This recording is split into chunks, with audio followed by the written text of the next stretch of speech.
Bueno, pues muy buenas tardes. Vamos a empezar la sesión. Antes quería haceros algunos avisos, más bien disculpas. Primero porque cuando os mandé el último mensaje me equivoqué al mirar el programa y os comenté que íbamos a hablar hoy de crisis y hablaremos de crisis, pero nos correspondía haber hablado de deseos y objetivos. Vale, os lo cambio por la semana que viene. Los deseos objetivos los dejamos para la semana que viene, ¿vale? Y además os mandaré otra vez el programa con una modificación porque la última sesión, que está prevista para el 23 de junio, me pilla de viaje. Podríamos hacerla, intentar hacerla de online allá donde esté, que todavía no sé dónde. Pero la experiencia es que es complicado.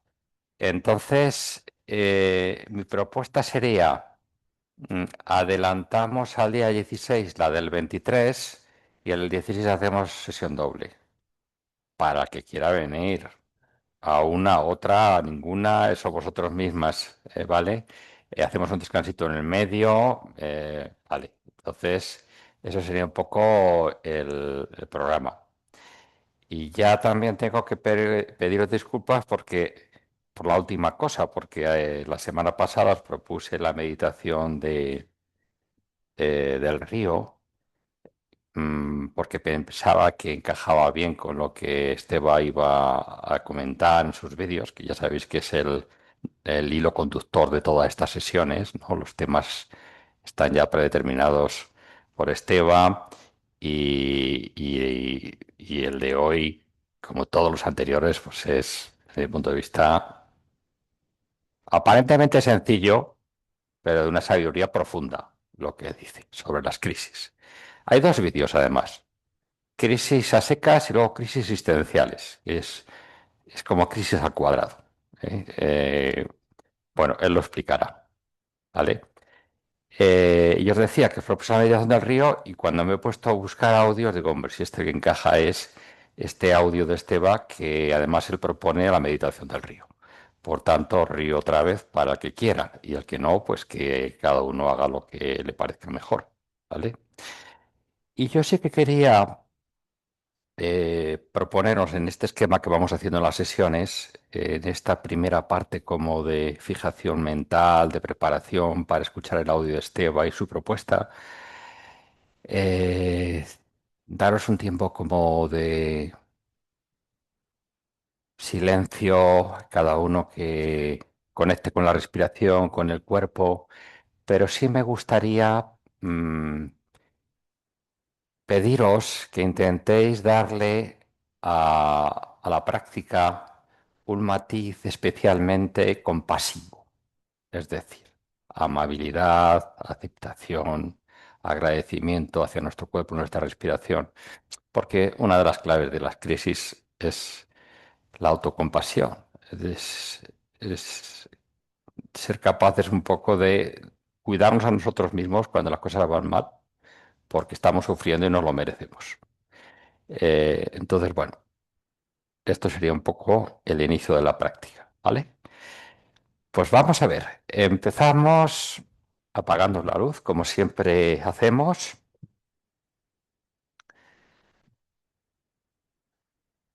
Entonces, para aquellos que seáis nuevos en la sala, pues deciros que primero haremos una pequeña práctica de anclaje de la mente, luego escucharemos un audio de Esteban Omet, que es un maestro que nos dejó hace poco más de un año y que añoramos mucho y que afortunadamente nos dejó sus enseñanzas para que nos sirvieran a los que quisiéramos usarlas, ¿no?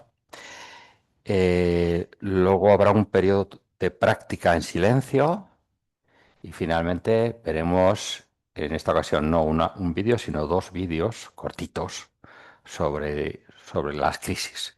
Y terminaremos haciendo un poco de coloquio entre todos. Muy bien, pues vamos a colocarnos en posición de práctica, con la espalda erguida. Vamos a hacer esas dos o tres inspiraciones profundas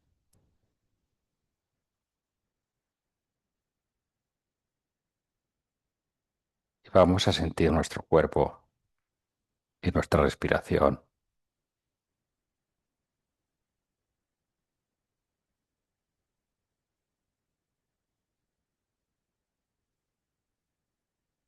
Os recuerdo la posibilidad, la invitación a hacerlo con compasión, con amabilidad, con ternura incluso, hacia nosotros mismos.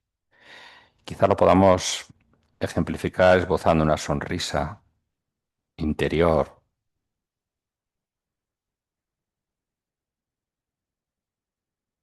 y vamos a ir visitando las partes de nuestro cuerpo en el orden en que queramos, llevando un mensaje de aceptación, de agradecimiento, de amabilidad.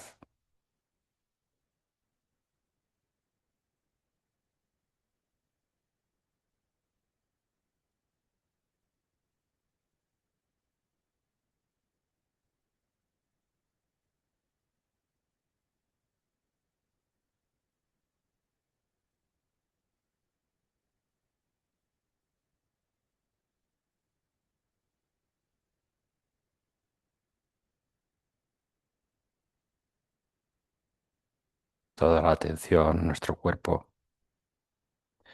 también en las sensaciones corporales que se generan al respirar.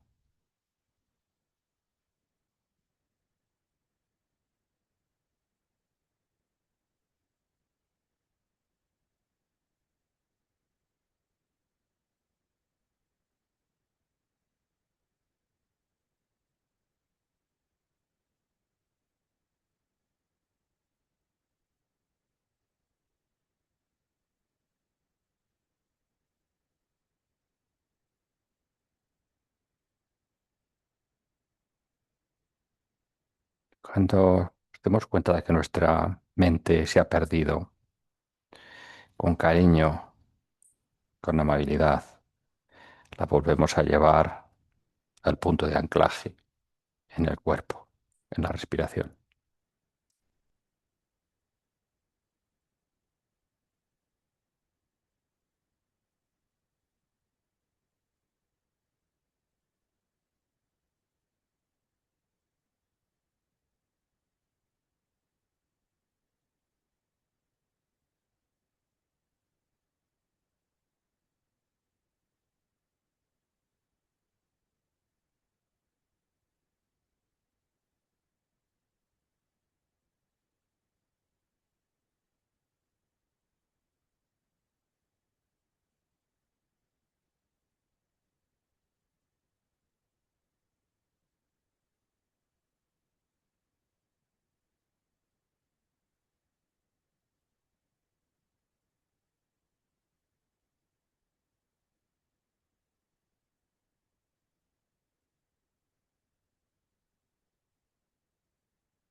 Echamos ahora la propuesta de Esteba.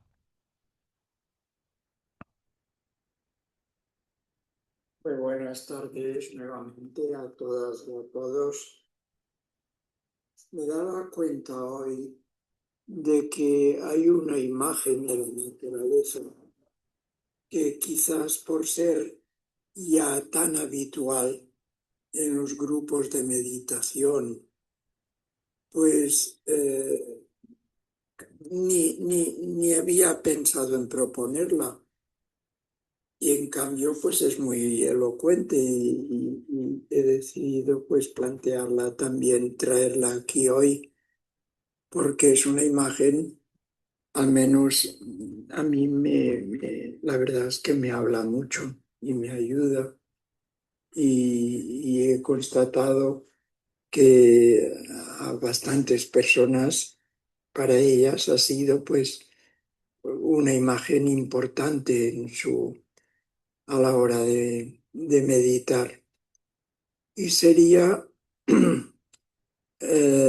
contemplar la imagen de un río, identificándonos en cierta manera con él, ¿no? Y yo al menos cuando me imagino un río, diferencio la parte alta, cuando el río nace, cuando va bajando eh, por medio de las montañas, como el río entonces más bien a menudo es de aguas rápidas, de, de curvas, de rincones, de pozas, y el agua pues va bajando con una cierta rapidez hacia el llano. Y ya cuando llega al llano, las aguas se amansan, se aquietan, no van tan rápidas y van poco a poco, tal como yo me lo imagino. Cada uno aquí puede hacerse su película. Pues yo me imagino eso, que el río ya va llegando tranquilo, pacífico, sereno, hacia las aguas sin límites del mar, ¿no? Del océano. Y en la medida que hago o hacemos pues una metáfora de nuestra propia existencia con esta imagen, percibimos como también nosotros hemos vivido y quizás aún vivimos pues esas situaciones de aguas rápidas, hasta incluso de turbulencias, ¿no? Y, y como nuestra vida pues tiene todos esos ingredientes de, de movimientos emocionales, cambios de situación, cambios de lugar, y cómo todo eso pues va llegando al menos a ciertos niveles en nuestro interior. Las personas de más edad, yo creo que aún me entenderéis mejor, pues va llegando a una vivencia como de paz interior, de quietud, de serenidad, como mínimo en lo interno, ¿no? Y ahí es donde el río yo lo veo como ya desembocando en el mar, desembocando en el océano. Ahí es donde el río, en cierta manera, pierde identidad en tanto que río individual, pero gana en realidad en tanto que ya no tiene límites y es el mismo océano, se transforma en el mismo océano. Y esa es la metáfora, la imagen que al menos a mí me ayuda de cara a la meditación. Este agua que serenamente va aceptando ir llegando al mar y ahí sin resistencia se pierde en él, ¿no? Pues los que os apetezca podéis esta tarde utilizar la imagen esa. Probablemente ya muchos de vosotros una imagen que no os es nueva en este terreno de la meditación. Un abrazo y muy buenas tardes de nuevo a todas y a todos.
Vamos a escuchar las palabras de Esteba en el vídeo.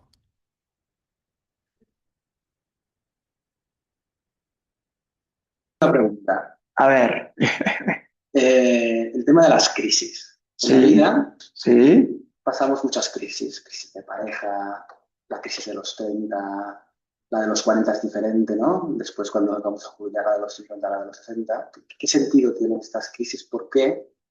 ¿Y tú qué opinas de las crisis?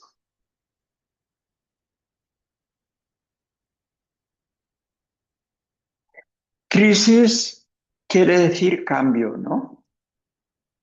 De alguna manera quiere decir nuevo nacimiento.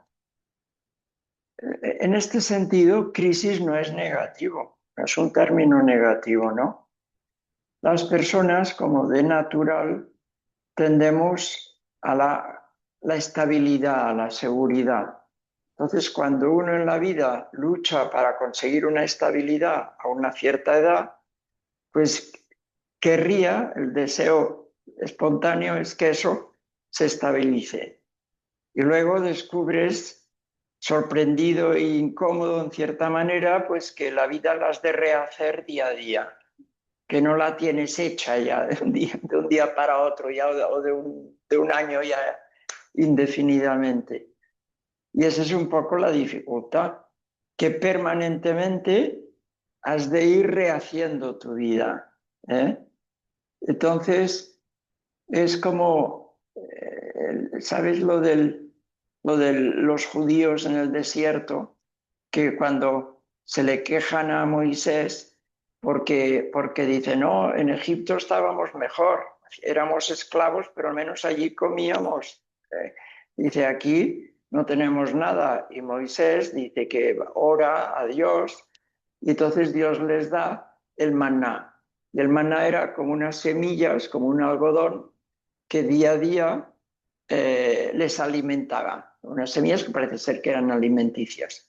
Pero el drama era que si querían acumular la semilla, el algodón ese, para el día siguiente ya estaba malo, les había florecido. Entonces habían de vivir al día confiando. Entonces, claro, yo diría, las crisis en el sentido negativo nos vienen porque nos contrarían, querríamos estabilidad y no hay estabilidad. Entonces, realmente, si uno lo toma desde la tensión, claro, del cambio que te sorprende y que te incomoda o que te deprime o que te obliga a readaptarte y que te agota, te cansa, en el sentido de la crisis negativa. Pero si te lo tomas como un desafío o como un aprendizaje, como vida nueva que te obliga a repensarte, ¿no? O a repensar, a encontrar nuevos recursos, nuevas estrategias y simplemente a vivir en un presente continuado en confianza en ti y en confianza en la vida. En ese sentido, las crisis son buenísimas, porque es mantenerte vivo permanentemente, en cierta manera mantenerte joven como actitud vital permanentemente, aunque tengas 80 años, ¿no? Entonces, las crisis tienen que ver con el apego a la situación pasada y cómo podemos estar preparados para pasar mejor esas crisis. Claro, entonces ahí yo diría la clave es la actitud interior con que lo vives. O lo vives como un decir, me cachis, ya. Yo que creía que ya estaba todo y ahora va, y esto me cambia, ¿no?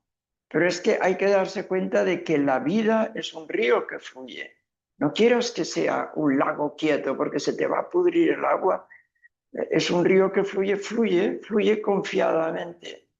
Y vas a descubrir maravillado que vienen nuevos paisajes, nuevas situaciones, que hay la novedad que es rica. Dices, oh, es que eso también suponen las pérdidas, naturalmente.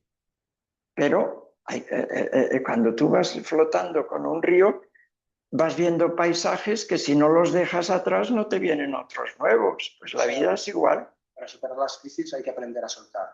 Claro, y hay que aprender a fluir y hay que aprender a confiar.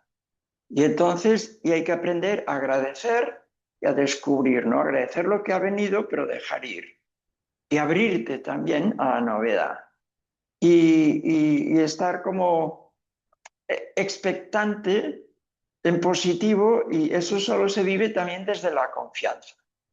Y en este sentido es un test para el miedo, para la ansiedad. Si ves que hay miedo y ansiedad, dices algo falla, ¿no?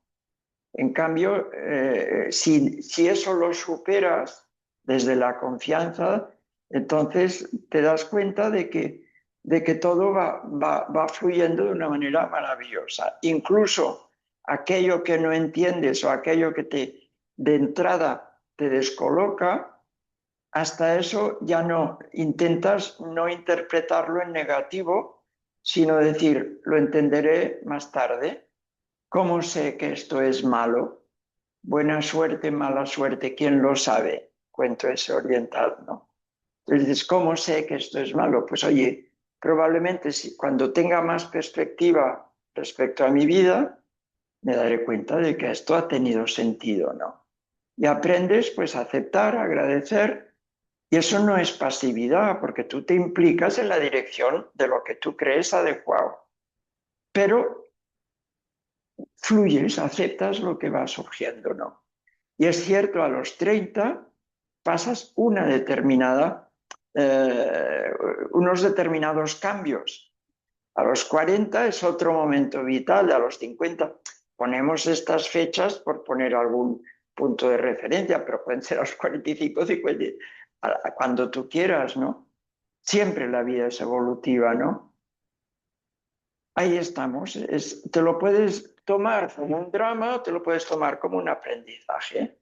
La vejez es el tiempo de las pérdidas, no es agradable, de cierta manera, ¿no? Pero también es el tiempo de la cosecha, de la síntesis más o menos bien hecha, y es muy gratificante. O sea, todo tiene su parte agradable y su parte de aprendizaje, ¿no? Muy bien, muchas gracias. Lo tendré en cuenta en la siguiente crisis. Bien, como os decía antes, tenemos otro vídeo. Espero poder proyectaros también. Teníamos preparado aquí. Sí. Vale. Entonces ahora compartimos este. Las crisis existenciales.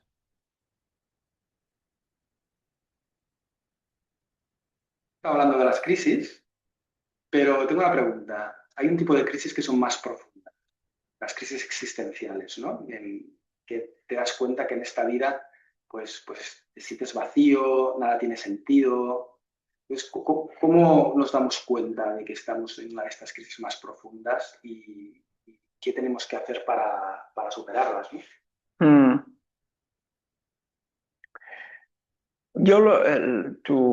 Esta cuestión no la desconecto de lo anterior que hemos hablado, ¿no? Porque es eso, es en este cambio permanente, si tú lo asumes en positivo, no tienes crisis existencial. Pero si en este cambio no te ves capaz de asumir la novedad, ahí es como si te hundieras, ¿no? Y entonces, claro, te sientes como bloqueado en un contexto de vida que te pide que continúes, y eso angustia, porque uno pone energía en aquello a que ve sentido, pero si no te encuentras sin recursos o no ves el sentido de lo que te toca vivir, por ejemplo, ciertas pérdidas, si no sabes cómo interpretarlas, eso te hunde en un decir, ¿qué hago yo en esta vida, no? ¿Cuál es mi lugar en este mundo? Y eso puede llegar a ser angustiante y puede llevar a un estado de depresión, de bloqueo interior importante, ¿no? Ahí, claro, también todo depende de cómo te preparas, a ver cómo lo diría. Eh, a mí me gusta cuando las cosas van bien, digo, aprovecha la coyuntura para cargar las garrafas, porque para cuando vayan mal que tengas un poco las garrafas, tengas reservas. Ahí está. Es importante tener reservas. ¿Y qué querría decir yo por eso? Pues sería como decir, cuando te vayan bien las cosas, no pierdas el norte interior, porque el peligro es dormirte. Entras en una rutina, en un ir tirando, que como ya te es fácil, pues, y entonces tu vida va volviéndose como superficial y sin mordiente, ¿no? Sin gancho. Y entonces, claro, cuando entonces te viene el golpe, ¡fuaf!, te hundes, no tienes recursos. De ahí la importancia de decir que cuando te venga el golpe, tengas la capacidad de centrarte al menos en lo más serio y lo más profundo de ti mismo, donde tú conectas con este fondo que tú intuyes que es el fondo de todo y de la vida y lo que lo dirige todo, y de alguna manera te quedas ahí un poco desde la confianza. Esa es la clave. Que puedes no entender nada, pero no desesperas, no pierdes la esperanza. Te mantienes como con una llamita de confianza. Dices, ya pasará el mal tiempo. Aguanta, ¿no? Y eso yo creo que es muy importante y muy positivo. Momentos así siempre en la vida los hay. En la vida. Claro, pero entonces, pero quiero decir, trabajar eso justamente no en los momentos ya de más caos. No digo que los momentos de más caos no puedan ser también una invitación a este tipo de despertares, ¿no? Porque lo son, porque o descubres algo, ¡pua!, o te acabas, y eso pues te obliga a veces a cogerte a un clavo ardiente, ¿no? Pero yo diría, para mí lo mejor es trabajarse habitualmente, para que cuando viene el mal tiempo tengas ya recursos y sepas esperar y sepas confiar y sepas decirte, ahora esto no lo entiendo, pero lo entenderé después. Y sepas confiar en la vida. Eso para mí es importante. Entonces, el vacío existencial a veces viene porque, claro, hemos construido nuestra dinámica vital desde la adquisición, desde la acumulación. Dile de salud, de relaciones humanas, de relaciones afectivas, de satisfacciones, de placenteras, de dinero, de prestigio, poder, todo lo que tú quieras. Pero la fantasía es que cuanto más de eso tengamos, más felices seremos. Y eso es una dinámica que no es cierta. No digo que todo eso no sea válido en la existencia humana. Estamos en este mundo y todo eso es un poco la salsa de la vida, y está muy bien todo, y es necesario que eso exista, ¿no? Pero la dinámica de creernos que teniendo más vamos a ser más, ese es el error.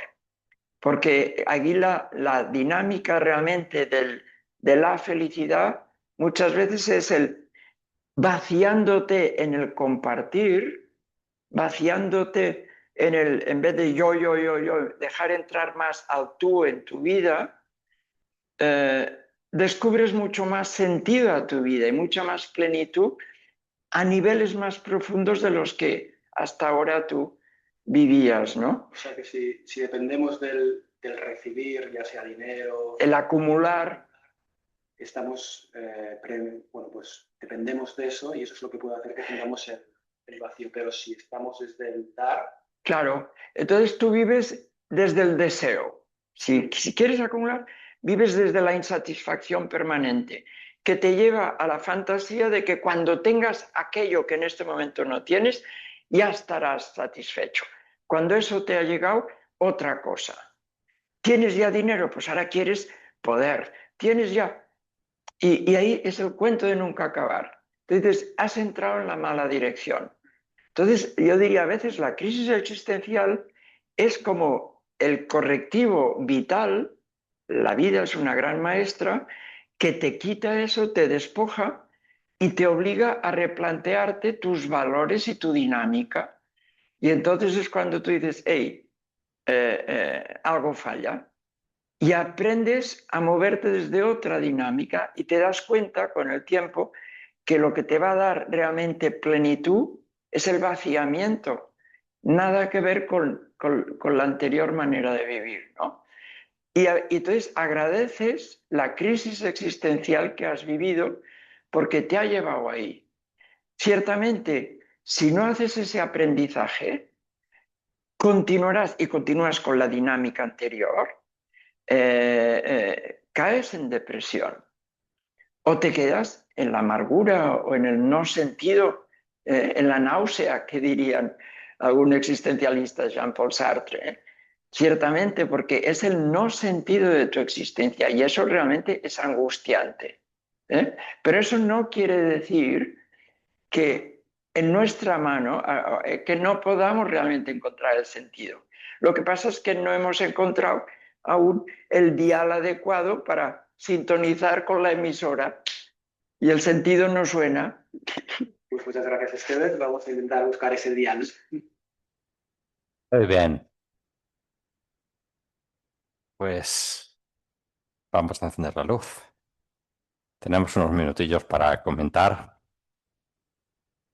Si alguien quiere plantear alguna cuestión, comentario, pregunta. En casa también estoy pendiente del chat, si queréis escribir. Las crisis y las crisis existenciales. Y las garrafas.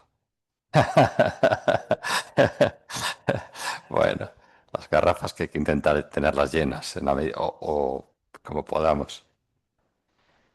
No sé si os ocurre algo. Tiene sentido todo lo que dice Esteban, tiene mucho sentido. La verdad es que yo no me atrevo a ponerle ni una coma a nada de lo que dice.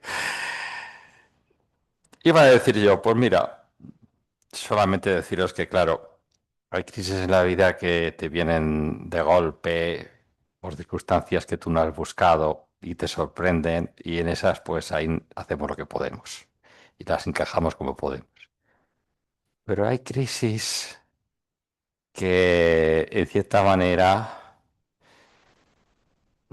nos arriesgamos a ellas por malas decisiones o por inexperiencia, ¿eh?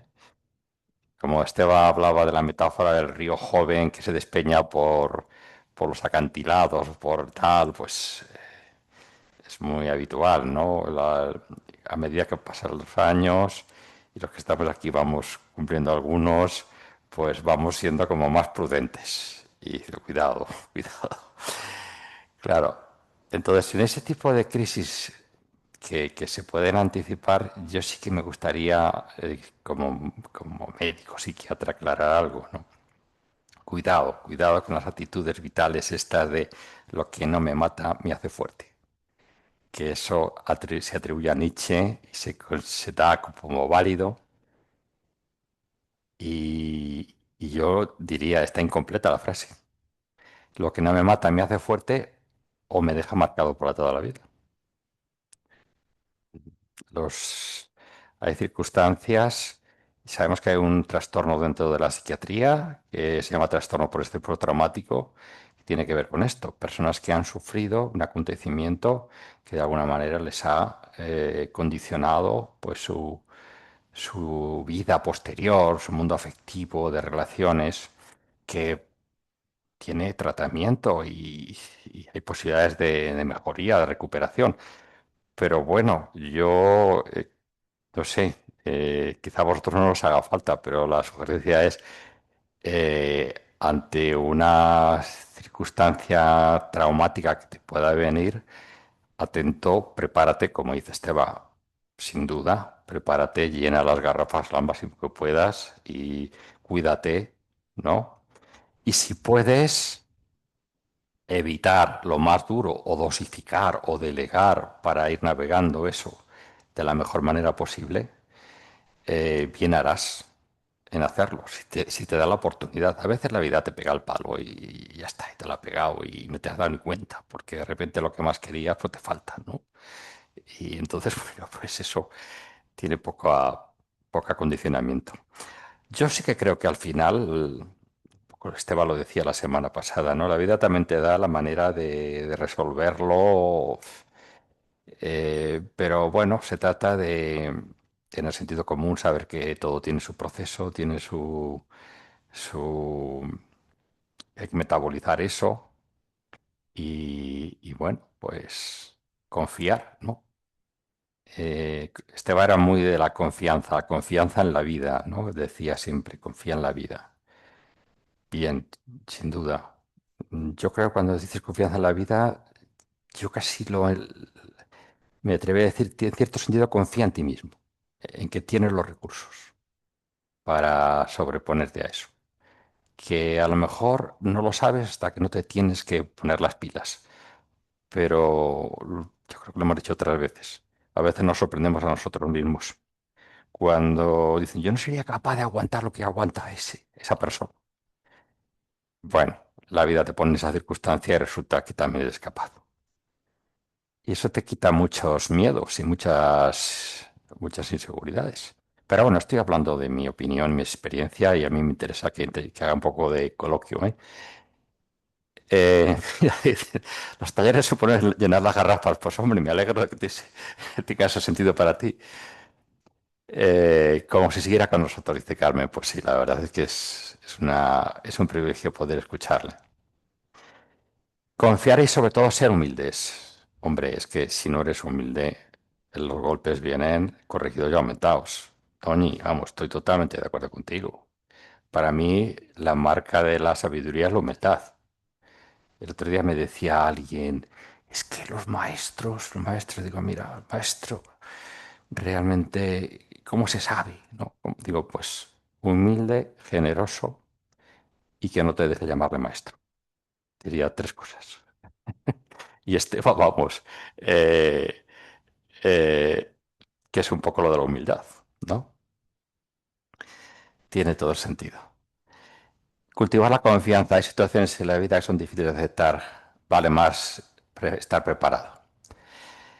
Bueno, sí, Ana.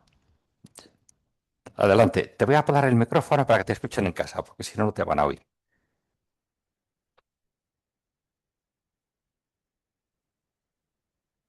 Gracias.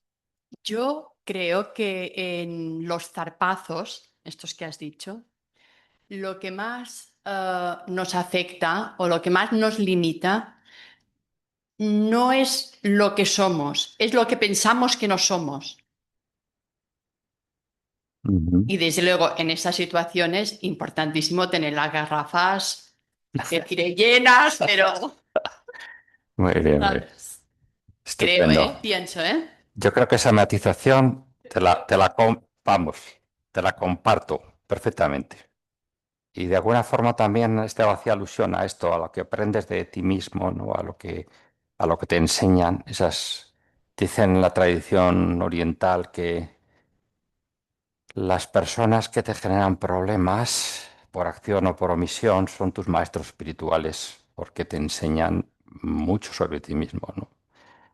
Entonces, claro, cuando tú de repente vas fluyendo fenomenal y te recibes algo que te desmonta, pues eso puede ser una oportunidad para saber qué es lo que tengo que aprender aquí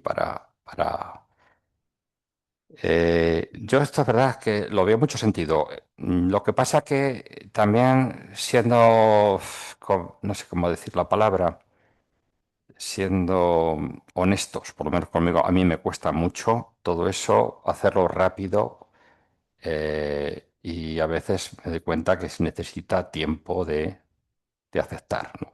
Y de comprender. Lo de buena suerte, mala suerte. Creo que todos sabéis un poco de cómo va esto de la cuenta oriental, ¿no? Muy bien. No sé si alguien más quiere aportar algo, preguntar, rebatir a Esteban. Adelante, María Antonia. No, una cosa que jo me demanava, per exemple, és que davant la dificultat de la vida, davant tots aquests problemes que hi pugui haver, hi ha gent persones que pareixen com a molt resilients i que pareix que tenen com a més facilitat per sortir-ne. Jo pensava, per exemple, ara en una crisi total, que és una guerra, una persona, un infant, que n'hi ha i molts, perquè sent relats d'aquests, que ha viscut coses terribles, la mort dels seus pares, etc. Com aquesta persona pot arribar a dur, i que de fet duen, perquè això són testimonis de gent que potser després ha anat a viure a un altre país i que duen una vida normal. És a dir, com aquests esdeveniments traumàtics, de forma que aquestes persones supos que no han rebut cap tipus d'ajuda, hauran estat ells mateixes com la capacitat del ser humà de poder superar qualsevol barbàrie. No sé. Sí, gracias, María Antonia. Es sorprendente esto. Fíjate que, de cierta manera, estás planteando el concepto de resiliencia que últimamente se puso muy de moda, ¿no? Se puso muy de moda gracias a un autor francés, psicoanalista, una persona ya mayor, pero que ha escrito algunos libros muy bonitos, que es Boris Cyrulnik. Y de alguna manera, yo no lo sé cómo hay niños que consiguen sobreponerse a unas infancias traumáticas. La verdad que sorprende, pero yo lo he constatado como médico que de repente he encontrado personas que funcionan adecuadamente y piensas, pues, ¿será que ha tenido una vida favorable? Y cuando te cuentan cómo han vivido, dices, Dios mío, ¿cómo han podido, no? Bueno, Boris Cyrulnik señala un elemento que parece que ser diferencial y que es posible. No sé si hay una validación empírica de esto, ¿no? Dice que para que un niño pueda sobreponerse a la adversidad y tener resiliencia, debe contar con al menos una persona que le acoja y que de alguna manera le sirva como apoyo y referencia.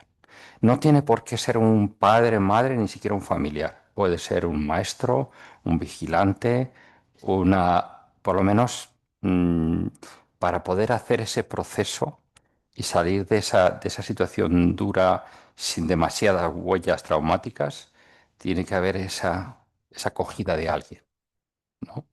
O sea que, en cierta manera, eso parece ser que sí que se da en mucha gente. Que dice, bueno, hubo un maestro que me entendió y me escuchó y me ayudó, ¿no? A pesar de que en mi casa, pues mi padre era alcohólico, mi madre se huyó, no sé qué. Bueno,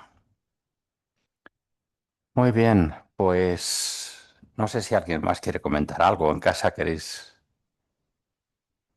La verdad es que todas estas cosas, pues son tantas las circunstancias individuales que es difícil hablar como dando normas generales, porque luego cada uno cómo se aplica a cada caso concreto.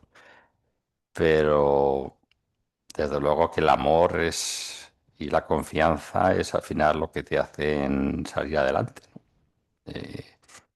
Y sobre todo para terminar un poco como empezamos, porque yo creo que es una cosa que es una asignatura pendiente que tenemos todos, el amor a uno mismo, la autoestima, la autocompasión, el cuidarnos, el no machacarnos, ni flagelarnos, ni... Bueno, pues esto es una asignatura que yo creo que una garrafa que tenemos que intentar tenerla lo más llena posible, porque es también lo que marca la diferencia. Creo yo.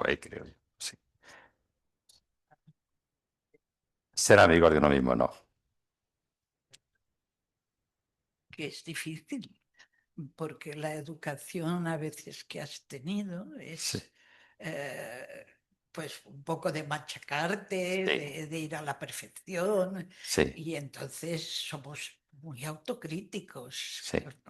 Somos muy autocríticos, sí, estoy contigo. Y entonces, importante tratarte a mí como tratarías a tu mejor amigo.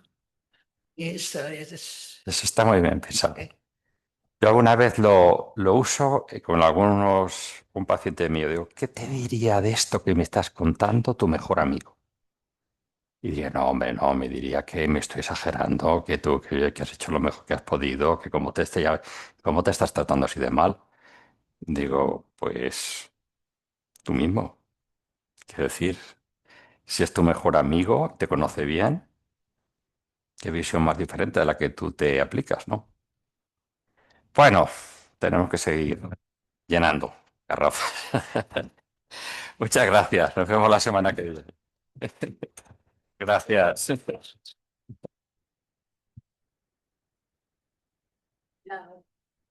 Gracias a los de casa. Lo dejamos aquí.